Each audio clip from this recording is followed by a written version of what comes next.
beloved, Boss Mike Cervera. Grabe, matindi mga kababayan. Eto na, romesbak na. Etong si Becky, si Becky. Okay. Pagbigyan na natin mga kababayan, pakinggan ninyo. Pasok. APF. Eto po mga kababayan, itong mga video na ipapakita ko po sa inyo ay sabay-sabay po natin bigyan ng reaksyon. Sapagkat mga kababayan, hindi ko pa napapanood talaga itong mga to. Maniwala kayo. Eto na. Pasok. Hindi sa pwesto for APF. Marcos Part 2, Marcos for APF. Pero hoy, Oy. Junior, sa tingin mo kung may mangyari kita Digong sa dahig, dahil sa ginawa mong pangingin dapat papapunta sa kanya, magtatagal pa kayo? Magdasal ka. Si Roque, hirap na to.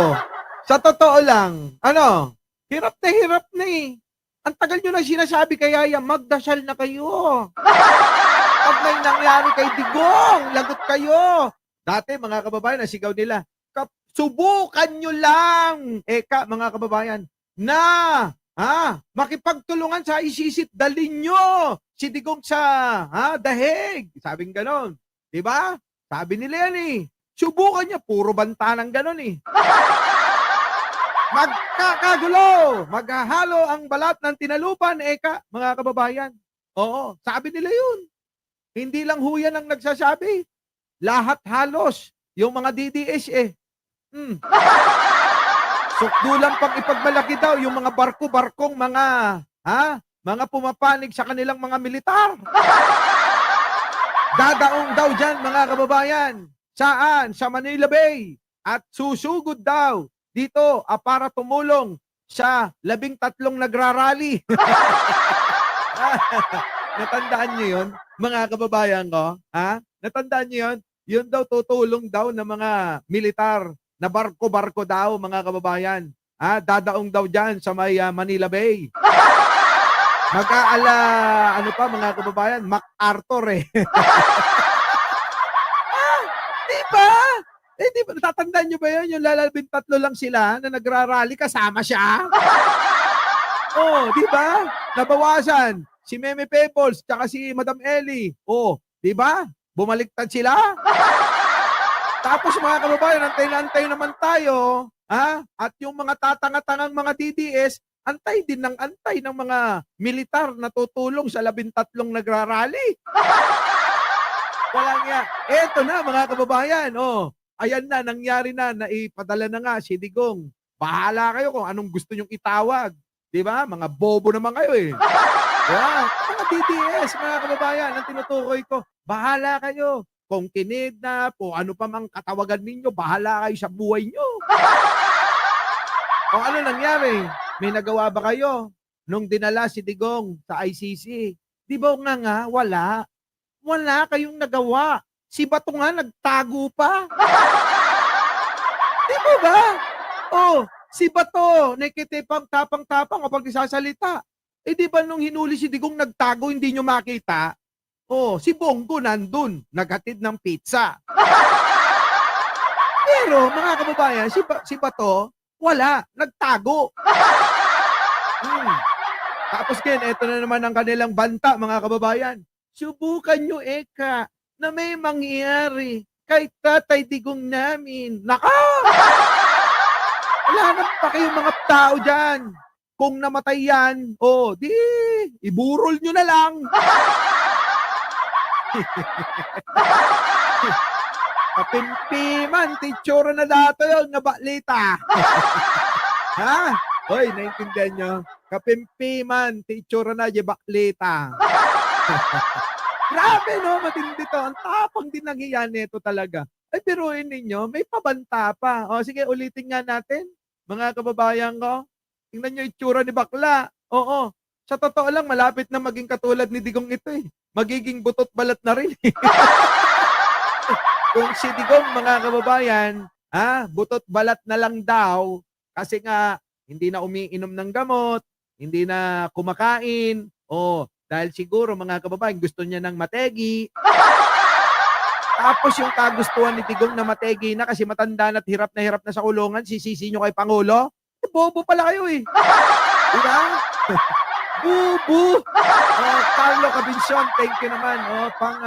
Parang na-stroke yung wig. Wala na. Oo, hindi na makabili ng maayos-ayos na wig yan. Kapag ako nainis, oy Roque, gusto mo padalang kita? Gusto mo personal ako pa maggugupit eh para hindi halata eh. Ha? Ito mga kababayan, tingnan yung tsura. Parang ginahasa ng 13 demonyo. Roque, ano naman yung naisip mong mga pakulo? Oo, si Pangulo, walang pakialam yun. Kahit anong sabihin nyo, sabihin ni Pangulo, tayo Yun lang ang sasabihin ni Pangulo. May sinabi daw po si Roque, Mr. President. Babaam ida! Di ba mga kababayan? Ganun lang si Pangulo eh. Pakinggan ninyo. Pili sa pwesto forever. Bakit? May sinagsabi bang Roque? Forever si Pangulo? Wala naman. Kayo lang naman nagsasabi. Si Sara ngayon na sinasabi, mga kababayan, wala nang plano. Wala nang plano kung bumabayan si Pangulong Bongbong Marcos eh. Di ba mga kababayan? Kayo lang nagsasabi na si Pangulong Bongbong Marcos ayaw nang bumaba. Di ba? Para nga naman mga kababayan, meron silang pampagalit sa mga tatanga-tanga. Ganun lang yan eh. Tingnan nyo. Bakit may nagsabi bang forever siya? Kami gusto namin maging forever siya. Kaya lang kami masunurin sa kung ano nakasaad sa Constitution. Kung ipapahintulot na makagawa, di po ba, ng panibago ng mga batas para manatili siya sa pwesto, bakit hindi?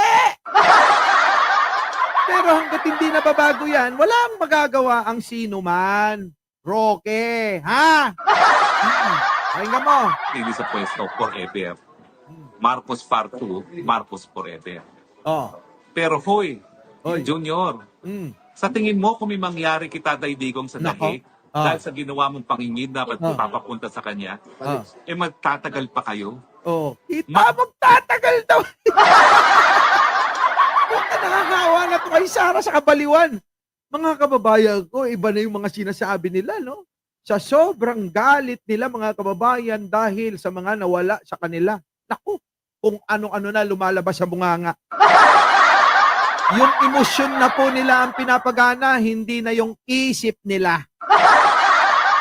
Kaya ganyan, kung ano-ano na lang, bahala na kung sino tamaan, kaso walang tama talaga eh. Diba? Ito lang eh.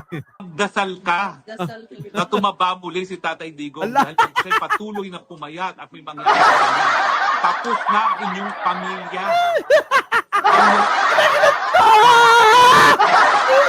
Paano mo nasasabi ang lahat ng yan?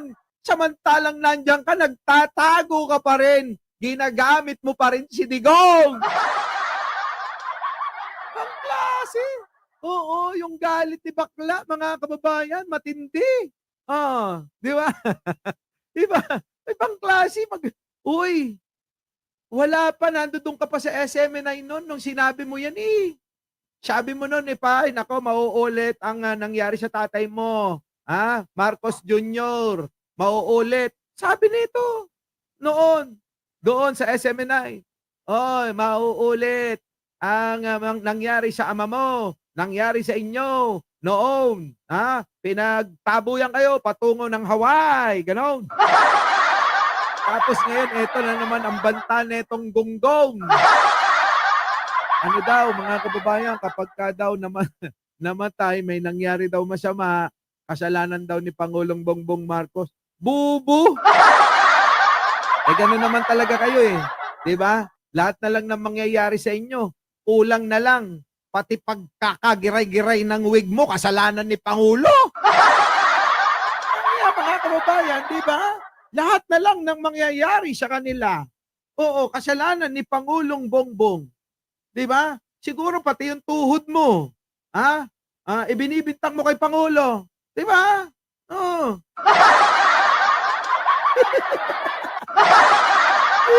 Grabe. Di mo ba mga kababayan? Ganyan ho si Roque. Totoo lang. Kulang na lang. Pati ang pagkakagiray-giray ng wig niya. Oo. Ibibintang kay Pangulo eh. Matindi ito. Oh. Matalay. Una, kayo ay nakapunta pa ng Hawaii. Nako. Baka hindi na kayo makaalis ng Pilipinas at magharumintado na ang Pilipino. Ay! Ano ba? Manay! Naluloka kami sa iyo. Kung ano-ano na pinagsasabi mo. Uy, Rocky, nung nandito ka nga, wala nga kayong nagawa. Ngayon pa kayang wala. Di ba mga kababayan? O yung mata mo raw, pwede ba tukuran mo yung isa? Mukhang na-stroke na yung kaliwang katawan mo ah. Yan ang napapala mo. Puro na lang hinanakit. Oo. Yung dala-dala mo sa iyong dibdib. Kaya ang nangyayari, epekto, hindi kaya totoo yung na-stroke ka. Sabi nila, di umano mga kababayan, na-stroke siya. Hindi kaya. Kasi tignan nyo naman yung muka. Bagsak na yung kabila. Grabe. Diba? Diba? Hindi kaya totoo yon, mga kababayan ko? Kasi yung mukha niya, kita nyo, yung kabila, bagsak na. Oh. Alam niya. Kaya siguro mga kababayan, yung wig niya, one side na. At sarap nito na kulitin ni Harry Roque, no? Tingnan nyo mga kababayan ko, pati yung wig niya hindi na umaayon sa kabilang mukha niya. Tingnan nyo yung mata niya mga kababayan ko. Kulang na lang, tutukuran na. Ito na. Sige na, tuloy na. Lagya ka. Kung ano-ano pinagsasabi mo. Panaginip nyo na lang yan. Lagya kayo, panaginip nyo na lang yan. Sige, eto na. Alam nyo ba mga kababayan na unti-unti na sila, na paunti-unti na nga nawawala eh. Diba? Tignan nyo, pansin nyo. Halos wala nang nagtatanggol kay Sara Duterte. Di po ba? Meron pa bang nagtatanggol sa kanya? Halos wala na. Di ba? O ngayon, mga kababayan ko, eto pa, yung mga dating mga kakampi nila, vloggers, mga nasa mainstream media, na bias talaga kung magbalita tulad ni Ted Filon dati, di ba? Ngayon, mga kababayan, iba na yung mga lumalabas sa bunganga at pangangatwiran nila. Di ba ba? Tapos ngayon ka pa nang babanta ng ganyan. Iilan lang ba kayo? Meron pa ba kayong bilang? Nakakahiya na nga lang yung ginagawa nyo dyan, mga kababayan. Singit ko lang. Eto na lang po sila, kahapon to, nung nakarang araw. Tingnan nyo mga kababayan ko. Nakikita nyo po ba yan? Ito po yung sa may ICC. Iusod natin konti mga kababayan. Ayan ayun po yung, ayan yan yung ICC. Nakikita nyo po ba yung kotse na kulay itim ba to? Ito, nandito sa kaliwa. May kulay blue doon. Yung signage ng ICC. Diyan ako umupo nung nag-live ako. Diyan ako nag-live eh. Yan diyan mismo. Sa kulay blue na ito. Di po ba? Tapos doon sa taas. Yan, doon sa taas. Dito naman sa may poste sa kanan. Aakyatin nyo yan doon. Papunta roon sa may kulay blue na yun. Yan. Yan ang pintuan ng ICC. Yan kita nyo. Binabantayan sila ng mga kapulisan dyan. Kasi mga kababayan, nuknukan na ng mga tanga, iilan na lang sila kung ano-ano pa pinagsasabi nila.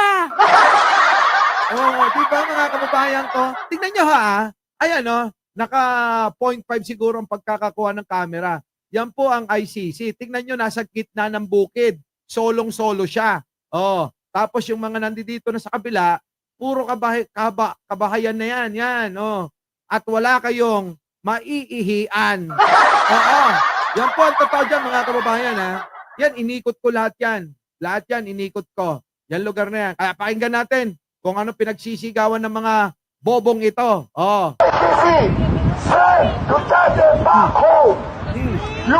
Then, Duterte, back home daw. Pauwi nyo na raw. Oh. Jurisdiction over Philippines. Oh, kita nyo, wala kayong jurisdiction daw over sa Pilipinas. Nako! O di lalong manggigigil yung mga hurado nito at yung kahilingan nila mga kababayan na inhibit o tanggalin yung dalawa na babaeng hurado.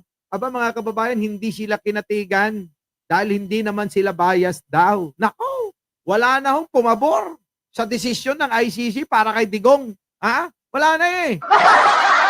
Wala na. Ibig sabihin, mga kababayan, doon na mabubulok, mamamatay si Digong sa loob. Kaya etong sinasabi ni Rocky na to, mga kababayan, inuuto na naman itong tao. Sa bagay, oo. Eto mga kababayan, unity walk daw nila. Pero kung bibilangin nyo, parang kindergarten walk lang. Ilan lang, parang mga kababayan sabihin na natin, mga 1/4 ng classroom. Oo, yung sumama. So paano ito? Ito ba yung tinutukoy ni Roque? Ito, tuloy natin to. Si Roque, matabil. Papapunta sa kanya, magtatagal pa kayo. Magdasal ka na tumaba muli si Tatay Digong dahil pag siya'y patuloy na pumayat at may mangyari sa kanya, Nako. tapos na ang inyong pamilya. Hala ka! Alam nyo, ginagamit lang ho ni Roque itong si Digong na. Sa totoo lang, nauna na ho dyan, pinapalayas ng uuwiyang mga yan, di ba? Sabi ni Digong, magsiuwian na kayo, hindi ko na kayo kailangan. Ayon yan, mga kababayan, kanino? Kay, Elizabeth, oo, sa unang asawa ni Digong, nanay ni Sara at ni Pulong at ni Baste. Yon. Oo. Ha? Hindi ho nanay ni Kitty. Ang nanay ni Kitty, si Hanilet. Oh, di ba? Tuloy. Nung una, kayo'y nakapunta pa ng Hawaii, Naku. baka hindi na kayo makaalis ng Pilipinas at Alam nyo, kawawang-kawawa na, pati yung, nung una nakarating daw ng Hawaii. Ngayon naman, ang banta niya, baka hindi na kayo makaalis sa Pilipinas. Ano ba talaga, ate? Rumintado na ang Pilipino. Hindi ko sinasabi na gawin yan ng ating mga kapwa Pilipino. Pero, hindi po imposible yan. Nakapatuhin na kayo ng mga taong bayan pag may nangyari kay Tatay Digong dito sa... Kulang na lang, mga kababayan, iutos niya, no? Kulang na lang, iutos niya. Batuhin nyo! Kapag nakita nyo si Marcos Jr. Yung style mo, wala na yan. Wala na. Anong gamit na yan eh? Dahil, mali kayo kung sa akala ninyo na wala ng problema sa inyo sa pamamagitan ng pagkikidnap nyo papunta ng dahig si Tatay Digong. Pag minangyari, pangungot yan sa inyong lahat. Ay! Grabe! Best actress! Matindi! Go pa, Roque! Manay, go pa! Galingan mo pa, ha? Galingan mo pa! Game! Banat! Sa mga henerasyon na darating ng Marcos, hindi kayo patatawarin ng sambayan ng Pilipino. Nag-aladilawan na! Grabe talagang galing-galing. Nakuha mo ba yun? Naisingit yung maladilawan na banat niya? Hindi, no? Mga kababayan, hirap na hirap yan. Mga kababayan, no? Sige pa.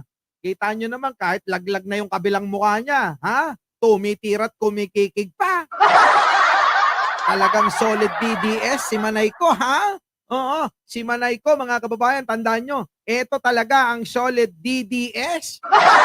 Oo, kahit na ho, mga kababayan, pasya-pasya na ang tuhod niya. Kahit na ho, mga kababayan, yung ikalahati ng mukha niya, laglag na. Laban! Oo, laban, mga mga manay! Samahan niyo si Roque! Yan, mga kababayan, matindi to. Oo. Uwi ka na kasi. Tandaan nyo yan. Yan, tandaan. Mag-aral ka ng kasaysayan. Paano naging katapusan ni Muammar Gaddafi sa Libya. Hindi malayo. Ganyan din ang gagawin sa inyo. Naghalimbawa pa, abogado talaga mga kababayan, may halimbawa pa. Kay Gaddafi daw mga kababayan sa Libya, ganun daw mangyayari kay Pangulo. Bobo, mahal namin si Pangulong Bongbong Marcos. Kayo lang naman ang mga pasaway rito. Kayo lang ang problema kasi meron kayong mga kasalanan sa aming bansa. Ha, wag niyong isisisi kay Pangulo. Yung mga ginawa niyo, hindi si Pangulo ang nagpatayo ng pogo.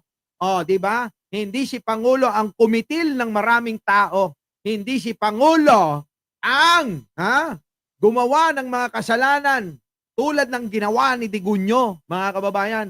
Hindi rin si Pangulo ang sumama doon sa lalaki na gwapito na kasama mo. Diba? Hindi. Kayo yun. Si Pangulong Bongbong, walang ginawa yun, kundi tumulong sa ating mga kababayan. Our beloved Boss Mike Cervera.